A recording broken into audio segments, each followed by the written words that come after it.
элдин мүдөөсүнө, элдин каалоосуна чыккынчылык жасалып жатат.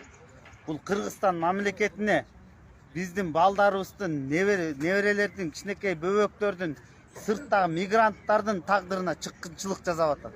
Себеби дегенде өкмөт башчылыгына татыксыз киши келатат. Ишти алып кете албаган, тажрыйбасы жок, сабатсыз, экономиканы, чарбаны түшүнбөгөн адис келатат. Ошого каршы чыккынчылык жасалып атат. Ошого атайлап кыргыз элин туңгуюкка тыгып, экономикалык жана саясий кризиске тыгыш үчүн бир уч депутаттын жасаган чыккынчылыгы бул. Атайлап жасалган диверсия кыргыз мамлекетине каршы. Өкмөттүн курамы боюнча. Өкмөттүн курамы жетекчиси жанагы кебетеси жанагы. Өмүр бою жалаң эле кеңешчи болуп иштеп келиптир булчу. Бир да мында государственный структурада иштебептир. Кеңеш берип эле келиптир да булчу. Анан акыркы иштеген жолу жанагы эмелерди, аудиторларды ошолорду жетекчиси болуп иштептир. Кыргызстандын акысын жеген, бюджеттен акчаны уурдаганды текшерчи аудитор органдар иштебеген үчүн биз мамлекетибиз ушундай кризиске тыгылдык да, ушундай туңгуюкка кабылдык да. Ошолор өз милдетин, өз кызматын аткарбаган үчүн ушундай туңгуюкка тыгылып, ушундай кризисте отурабыз. Анан мына кече соцсеттерден какшап атат, кыргыз эли кайрылуу жасап атат. Тиги ноокаттагы туугандары какшап атат, ай ап келбегиле, ал ата энеси менен, тууган уругу менен мошенник немелер, аферист немелер элди кул кылып иштетет. Бирөө айтып атат, менин 15 куб тактайымдын акчасын бербей койгон, 10 сотук жеримди тартып алган деп элдин баары эле какшап айтып атпайбы? Анан мындай телефонду карап койгула, урматтуу жетекчилер.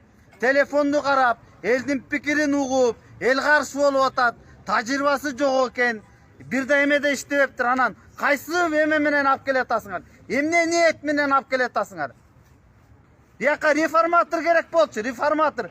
Бүт структуралардын баарын реформа кыла турган, коррупционный эмелердин баарын бетин ача турган, кылмышкерлерди камай турган, ушундай күчтүү киши керек болчу. А бул эмне? Тигилердин айтканын жасайт, ошолордун программасы менен иштей турган эле киши өзүнүн деле программасын уксаң, не дейт? Биз чакырчылыктан чыгарабыз, биз тиги дүң продукцияны көбөйтөбүз. А кантип көбөйтөсүң? Мисалы үчүн Улукбек Марипов, мен сага суроо берейин. Сен айыл чарбасын кантип өнүктүрөсүң? Ушуга кантип не деп жооп бере аласың? Кантип ушу сфераны, саламаттыкты сактоо министрлигин кантип реформа кыласың? Билим берүү министрлигин кандай реформа программаң бар? Транспорт министрлиги деп мына моякта бир байкебиз какшап ыйлап жүрөт. 5 жылдан бери эле маселе чечилбейт. Бүт жерде уурулук, коррупция.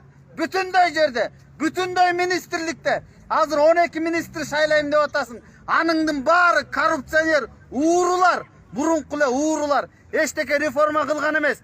Арасында жана Мекенчилдин партиясынын атына жамынып келип алып отургандар да бар экен, өкмөт мүчөлөрү. Мен атыңарды билем, ким экениңерди билем. Силер мына 4 айда эчтеке результат көргөзгөн жоксуңар. Саламаттыкты сактоо министри Алик байке, бул сөз сизге тиешелүү. Не кылдыңыз? Мына келдиңиз, 4 ай иштедиңиз, не кылдыңыз? Эчтеке жаңылык кылган жоксуз. Бир телевизордун бетине чыгып, кыргыз элинин астына чыгып, менин мондай программам бар, мен мондай реформаларды кылам, мен мына жерди өзгөртөм деп эчтеке айткан жоксуз. Эмне биякта мындай да баягы главвраштар отметка ыргытмай, ошол отметканы чогултмай, анан хоп деп коюп отурмай да. Мына больницаларга барсаң, жалаң главвраштар мафия болуп алышкан. Бүт жанагы жумушчулар менен, врачтар менен баары тең мондай уюшкан кылмыштуу топ. Азыркы талапты айтсаң, кетсинби ушул өкмөт, жаңы өкмөт? Азыр жазасын алсынбы? Булардан биз 120 депутаттан биз үмүтүбүз жок. Үмүтүбүз жок. Биздин бир эле үмүтүбүз Садыр Нуркожоевич. Садыр Нуркожоевич, могу өкмөттү колдобоңуз, кол койбоңуз. Булар уже колдоп, кол коюп берген тат булар. Айдама малдайда, малдай. Малды айдап туруп жем чачып койсоң, болду, ыраазы болуп жүрө берет. А булардын максаты эмне? Эптеп тиги Марипов келип өкмөт башчы болуп отурса, анан резюмелерди, тиги эмелерди көтөрүп алып жүгүрмөй да Марипов бияка кол коюп берип кой, тияка кол коюп бер. Биз сени могу жерден премьерликке колдогонбуз. Эми сен мага кызмат кыл деп өздөрүнө кызмат кылдырат да. Кыргыз элине Марипов кызмат кылбайт. Ал могу 120 депутаттын эле жумуштарын бүтүрөт. Туурабы туугандар? Туура. Дагы ким сүйлөйт? Талап боюнча. Биздин талапчы, бул Мариповдун кереги Аз жок. коюңуз. Биздин талап Мариповдун эч кандай кереги жок. Бул балдардын эмгеги бар. Эмгеги бар дегенде булар бийлик сурап аткан жери жок чындыгында. Садырдын колунда кол, бутуна бут болчу ушул балдар эл, карапайым эл. Булар Садырды жөн эле аңга тыккан атат да, жаманатты кылыпчы. Партиялар, бул депутаттар шайлоого укугу жок. Премьер-министрди. Кереги жок. Мына Минтрансдачы мен по фамилия айтып бере алам. Чынында ким канча акча жегенин, жеп атканын. Түрмөнүн түбү тешикпи? Төлөсүн ошолор чындыгында. Элдин Садыр уксун. Муну балыкчыдан да кыйкырганбыз. Садыр кабыл ал, коррупционерди жой деп. Бул коррупционерлерди колдоочу премьер-министр келет атта. Кереги жок мунун. Минтрансқа келчү жаңы жетекчи боюнча айтсаңар. Жаңы жетекчиличи. Мисалы үчүн мен муну коюп бер деп, тигини коюп бер деп айта албайм. Эл ачка.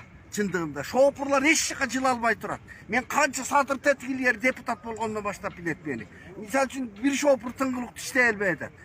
Элдин ишенимине кирген эмени өзү койсун, биз койбойбуз. Өзү койсун чындыгында. Бар да, бул чипкириктер шайлоосуна макул болбосун. Кол койбосун эл турат. Алардын тиги өкүл атасы Шадиевдин өкүл атасы эмес. Ассаламу алейкум кыргыз элим. Берге бүгүн балдардын чогулган себеби мынакей жаман иштер болуп атат да. Мисалы үчүн ушу Марипов деген жигит Улукбек. Алда 2 жетим балага эле жооп берип койчу айнанайын. Не деп ыйлаткансыңар? Асамидин атаңар экөөңөр. Нокатты таза базып алыпсыңар го. Анан сен келип алып, кече журналисттерге интервью берип атсың. Менин атам тарбиялаганым, сенин атаң эмне? Зомбулукта тарбиялаганбы? Бир акылыңа келбейсиң айнанайын балам, Ушунча элге жакпай турсуң, а мен премьер-министр болом деп атсың. Сен укугуң жок атачы. Алда 2 жетим балага эле жооп берчи сен, айнанайын депутаттар, чимкириктер. Кетип калгылачы, мунагу көз аккан балдар ким үчүн болду эле? Силер кылдыңар го ушуну, 24 баланы. Туура. Үмүт деген балабыз болсо кайтыс болуп кетти, акмактар. Кеткилечи силер, кыргыз элин кыйнабай. Кетсин. Кеткиле. Эми Улукбек деген баланы каяктан шайлап алып премьер кылып алып. Силер өзүңөрдүн көчүгүңөр тазалаган турдуңар. Силердин көчүңөр эч убакта тазаланбайт. Кыргыз эл силерди орго тазалайбыз жакында, Кудай кааласа. Жакында Садыр Нуркожоевичке эрк бергиле. Иштесин. Силер антип буттоспогула, акмактар. Силер акмаксыңар, 30 жылдан бери элди ушунча саска батырып келдиңер. Карга алып баратасыңарды. Алдагы 2 бала силерди уктатпайт, каргыш дейт, акмактар. Каргыш дейт. Алда 2 баланы эмне кылгансыңар, Күрөк менен чапкылап, Асамидин Марипов деген. Эмне кылганыңар булар, мындай ар бир районда, ар бир областта бар. Жооп бересиңер, депутаттар, жооп бересиңер. Акылыңардын барыңарда көтүңөрдү жапкылата кеткиле. Кеткиле акмактар. Туп-тура айтасың. Ырсалиев камал чу жерде болчу да чындыгында. Урматтуу кыргыз элим, депутаттар, силер кеткиле болду, депутаттар. Силерди биз вообще кыргыз эли азыр эчтеке кандай закон чыгарсаңар да признавать этпейбиз. Кыргыз элине өзүңөр 2 барак чыгарып бергенсиңер. Президенттик башкаруу деп. Мына Садыр байке өзүңүз башкарыңыз. Артта жаштар туруп берели. Элге таяңыз Садыр байке. Элге таяңыз. Мына Марипов премьер-министрди анын жанагы көчөгү жанындагы даярдаган өкмөтүн бар мурунку эле кишилер. Мына мен как энергетик айтайын байке. Турдубаев деген